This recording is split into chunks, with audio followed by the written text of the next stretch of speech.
Am I the butthole for kicking a homeless man in his groin? Hi Reddit, I never thought I'd be posting here, but after what happened, I really need some perspective because I'm conflicted about how I handled the situation. So, here's what went down, and please don't hold back on your judgment. I 28 live in a relatively big city, and like most cities, we have a sizable homeless population. Now, I always try to be compassionate toward people experiencing homelessness. I donate when I can. I never ignore anyone asking for help, and I generally try to be empathetic. But last week, something happened that has left me feeling confused, guilty, and honestly a bit ashamed of myself. To set the scene, my partner Emily 26F and I were walking home from dinner. It was a pretty nice evening, and we decided to walk instead of taking a cab. We passed through one of the busier areas of the city where a lot of homeless people tend to gather. As we were walking, a homeless man approached us asking for money. Now, this happens a lot in our area, and we usually carry some change to give out. Emily pulled out a couple of bucks to hand to the man, but as soon as she did, things got really uncomfortable. He wasn't just asking for money, he started making really inappropriate comments toward Emily, stuff about her appearance and how fine she looked. At first,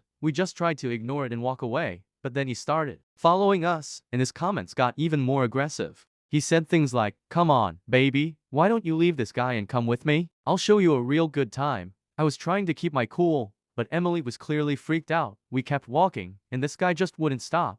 His tone was getting more aggressive, and at one point, he grabbed Emily's arm. That's when I saw red. Without thinking, I reacted instinctively and kicked the guy right in his groin. He immediately doubled over in pain and let go of Emily. I yelled at him to back off, and we quickly walked away. Emily was visibly shaken, and I was in full protective mode. We didn't talk much on the way home. Once we got back to our apartment, Emily thanked me for stepping in, but she seemed really uneasy about the whole thing. I tried to explain that I was just trying to protect her, but she seemed torn. On the one hand, she appreciated that I defended her, but on the other, she felt bad that it came to violence, especially because the guy was homeless. Since then, I've been replaying the situation over and over in my head. I'm not proud of how I reacted. I never want to be someone who uses violence, but at the same time, I couldn't just stand there and let this guy harass Emily. The guilt is eating at me because I know he's in a bad situation, and I can't shake the feeling that I crossed a line. Was there a better way to handle it? Should I have just tried harder to de-escalate? To make things worse, Emily and I talked about it again the next day,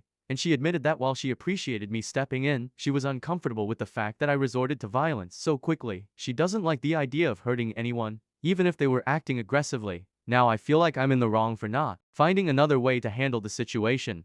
I've always thought of myself as a non-violent person, but in that moment, my first instinct was to lash out. I've been thinking about how this could affect my relationship with Emily too. I don't want her to feel like I'm someone who jumps to violence whenever we are in a difficult situation. We've had a few disagreements about how to handle things in the past. She's much more of a pacifist than I am, and this incident has only highlighted those differences even more. I love her, and I don't want her to see me as a violent person. I guess my question is, am I the butthole for kicking the homeless man in the groin? Should I have found another way to handle the situation? Or was I right to defend Emily in the way that I did? I'm really torn here because I don't want to become someone who solves problems with violence, but at the same time, I couldn't just stand by while my partner was being harassed. What would you have done in my shoes? Am I wrong for feeling like I had no other choice? Or is there another way I should have approached the situation? Looking forward to your thoughts. Thanks for reading, and I'm open to any judgment.